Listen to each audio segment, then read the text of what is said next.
올해 들어 자동차주 탄력을 받으면서 전망 또한 긍정적으로 나오고 있습니다. 그동안 문제가 되었던 차량용 반도체 부족 등 공급망 문제가 해소가 되고 이 또 판매 실적 또한 가속화 붙었기 때문인데요. 관련된 내용 자세하게 살펴보도록 하겠습니다. 오늘은 이재일 유진투자증권연구위원 자리에 모셨습니다. 어서 오세요. 안녕하십니까?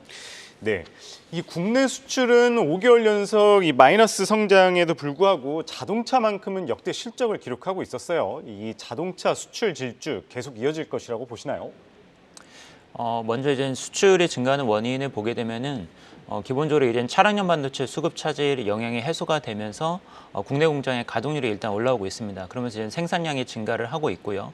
그리고 전체적으로 시장 재고 상황을 봤었을 때 지난해 같은 경우는 재고가 굉장히 많이 부족했기 때문에 올해 같은 경우는 그 재고를 확충하기 위한 추가적인 생산 물량이 필요한 상황입니다. 그래서 그런 점을 감안을 하면은 생산도 증가하고 그리고 수출 물량도 동반 상승하는 흐름이 당분간 지속이 될 것으로 이렇게 예상을 합니다.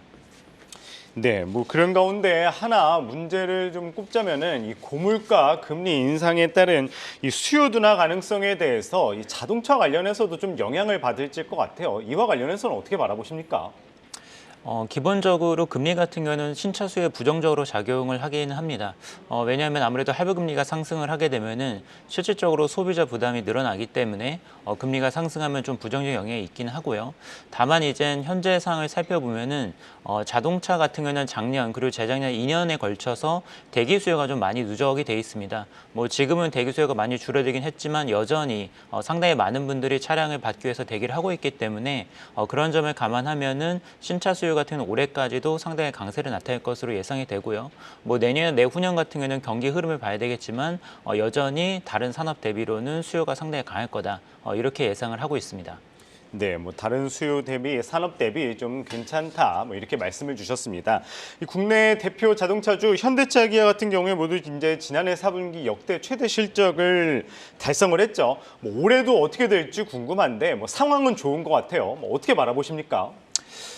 일단 실적에 가장 큰 영향을 미치는 변수는 볼륨이 될 것 같습니다. 그러니까 예. 신차가 얼마나 판매되냐인데 현재 흐름을 보게 되면은 전년 대비해서 10% 이상 물량 성장이 가능할 것으로 예상이 되기 때문에 일단 수요가 많이 늘어나면서 생산이 늘어나면서 거기서 이제 플러스 나는 효과가 있을 걸로 보이고요. 비용적인 측면을 생각을 해보면은 작년 한 2분기 때부터 원자재 가격이 큰 폭으로 상승을 하면서 완성차도 이제 비용 증가 원인이 상당히 많이 발생을 했었습니다. 근데 올해 같은 경우에는 원자재 가격도 많이 하향 안정화되는 추세고요. 거기다가 운임 비용이라든지 각종 비용들도 하락하는 모습이 나타나고 있기 때문에 코스트도 다운이 될 것으로 이렇게 예상을 하고 있습니다. 물론 이제 경기 둔화 리스크가 있기는 하지만 전체적으로 봤었을 때 작년 4분기 수준의 이익률이 최소한 상반기까지는 유지가 될 것으로 보이고요. 뭐 하반기 이후에도 뭐 경기 상황에 따라 달려 있기는 하지만 여전히 상당히 높은 수준의 마진율을 기록을 할 것으로 기대를 하고 있습니다. 예, 올해도 현대차, 기아 한번 실적 기대해 보도록 하겠습니다. 그런데 이 지난해 4분기 괜찮은 실적을 발표한 데 이유 중 하나가 또 환효과도 있었잖아요. 근데 올해 같은 경우에 이제 1,220원대까지 떨어졌던 환율이 그나마 지금은 1,300원대 유지하고 있는데 이 환율에 대해서는 좀 리스크 부분 없을까요? 평균적으로 올해 환율 같은 경우는 1,200원 중반 정도로 전년 대비해서는 하락하는 것으로 전반적으로 예측이 되고 있습니다. 뭐 그래서 전체적으로 지금 사업 계획들이 뭐 1,200원 초반 수준 정도로 맞춰져 있다라고 볼 수 있을 것 같고요. 현재 흐름을 보면은 예상 외로 달러 강세가 장기화되면서 오히려 연초에 예상했던 것보다는 지금 평균 환율이 높을 가능성이 높다라고 보고 있습니다. 그래서 환율 이펙트 같은 경우는 이미 연초부터 어느 정도 주가에는 반영이 돼 있다라고 보고 있고요.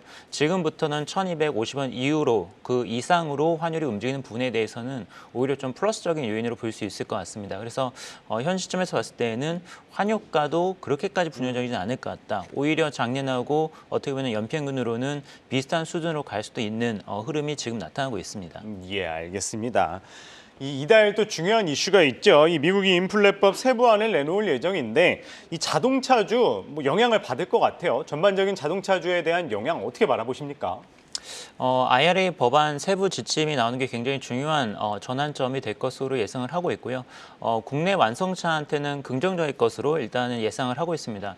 일단 포인트를 보게 되면은 아무래도 IRA가 현재로서는 수출 차에 대해서 전체적으로 이제 보조금을 지급을 하지 않고 있는데 뭐 여러 가지 우회 방안들이 나오면서 예를 들어서 뭐 커머셜 베이클에 대해서 보조금을 받는다든지 뭐 리스를 줘서 보조금을 받는다든지 뭐 이런 우회 방안들이 생기면서 보조금을 수령할 수 있는 길이 생길 것 같습니다. 근데 아직까지는 그런 세부 지침들이 정확하게 이제 공개된 상황이 아니기 때문에 뭐 현지에서 판매를 하는 딜러들이라든지 아니면 마케팅을 하는 완성차 입장에서도 공격적으로 지금 전기차를 팔기는 어려운 상황이라고 보입니다. 그래서 3월 달에 이런 법안들이 다 이제 공개가 되고 그리고 불확실성이 해소가 되면은 4월 달부터는 본격적으로 전기차 판매를 늘릴 것으로 예상이 되기 때문에 오히려 지금 1분기 때 전기차 판매가 약간 부진하지만 4월 이후부터는 전기차 판매가 굉장히 큰 폭으로 증가할 수 있다고 보고 있고요. 미국 시장도 전기차가 전체적으로 성장을 하고 현대기아차도 여기에서 모멘텀을 받을 수 있을 걸로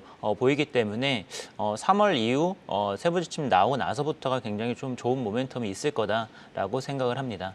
예, 결국에는 이 IRA 세부안이 나오고 나서 좀 3월 이후부터 조금 더 긍정적인 변화 한번 기대해 보도록 하겠습니다. 이 자동차 이 부품주들도 한번 살펴보도록 할게요. 사실 이 부품사 중가 같은 경우에는 보통 이제 자동차 완성차 업체 실적이 이제 후행으로 작용을 하잖아요. 이 완성차 업체들도 올해 상당히 괜찮을 거다 이렇게 말씀하신 가운데 부품사 쪽은 좀 어떻게 바라보십니까? 부품사들 같은 경우는 지금 주가가 좀 엇갈리는 모습이 나타나고 있습니다. 특히나 대형 부품사들, 뭐 모비스나 만도, 한울시스템 같은 경우에는 4분기 실적이 나쁘지 않았음에도 불구하고 올해 연간 가이던스를 다소 낮게 주면서 주가가 완성차보다는 좀 다소 부진한 모습을 나타내고 있습니다. 올해 흐름을 좀 예상을 해보자면은 이렇게 좀 대형 부품사들, 비용 코스트 부담이 있는 대형 부품사들보다는 좀 저평가되어 있는 중소형사들이 상당히 유망할 거다 이렇게 보고 있습니다. 그래서 추천드리는 종목은 이제 서현이아나 화신처럼 PER 밸류에이션이 낮으면서 그리고 추가적인 투자 비용 부담도 낮고요. 거기다가 전기차로 가게 되면은 밸류가 올라가면서 자연스럽게 유기적인 성장을 기대할 수 있는 이런 업체들을 지금 추천해 드리고 있습니다. 그리고 더 이 두 종목에 대해서 말씀을 드리면은 지역별 믹스를 봤었을 때 인도랑 북미처럼 최근 들어서 빠르게 성장하는 지역의 비중이 또 크기 때문에 이런 점이 상당히 좀 유망하다라고 보고 있습니다. 그래서 전체적인 그림은 완성차가 좋기 때문에 이제 부품사들도 같이 이제 따라가는 그림이 나오겠지만 이런 대형 부품사보다는 어떻게 보면은 수익성이 빠르게 개선되고 그리고 코스트 부담이 없는 중소형주 쪽에 조금 더 관심을 가져보자 이렇게 추천해 드립니다. 예, 알겠습니다.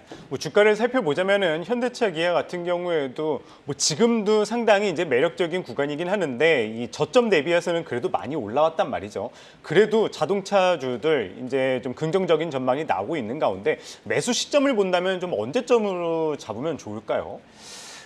일단 1차적으로 올해 연간 실적이 생각보다 좋은 부분들은 말씀하신 것처럼 1월달, 2월달을 거치면서 많이 반영이 됐다라고 생각을 하고 있고요.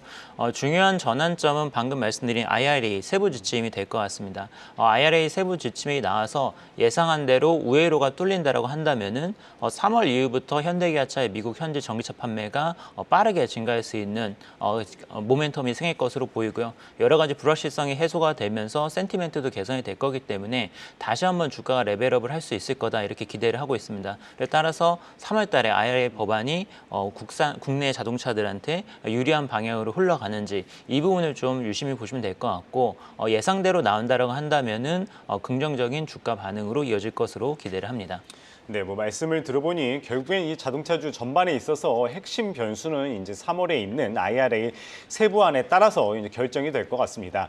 뭐 지금까지 이야기를 나눠보니까 이 자동차주 전반적으로 이제 긍정적인 모멘텀이 더 많은 것 같습니다. 뭐 작년부터 이어져 왔던 이 차량용 반도체 수급 문제도 해결이 되고 뭐 판매 실적도 괜찮게 이어진다고 긍정적인 전망을 말씀해 주셨는데 그렇다면 좀 올해 이 자동차주 관련해서는 리스크라고 이야기해야 될까요? 뭐 변수라고 하면은 좀 어떤 거를 짚어볼 필요가 있을까요? 뭐 현재로서는 가장 큰 변수는 뭐 페드의 금리 인상 그리고 그에 따른 경기 침체 가능성이 될 것 같습니다.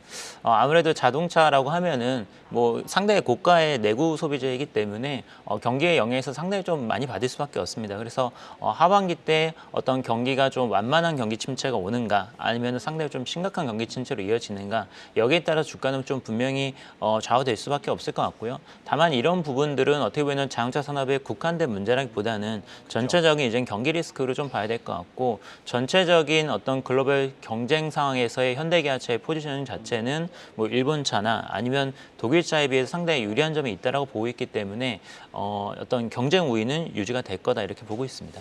예, 알겠습니다. 뭐 올해 상당히 긍정적인 모멘텀이 많이 있는 오늘은 자동차주에 대해서 살펴봤습니다. 이제일 유진투자증권연구위원 말씀 들어봤습니다. 고맙습니다.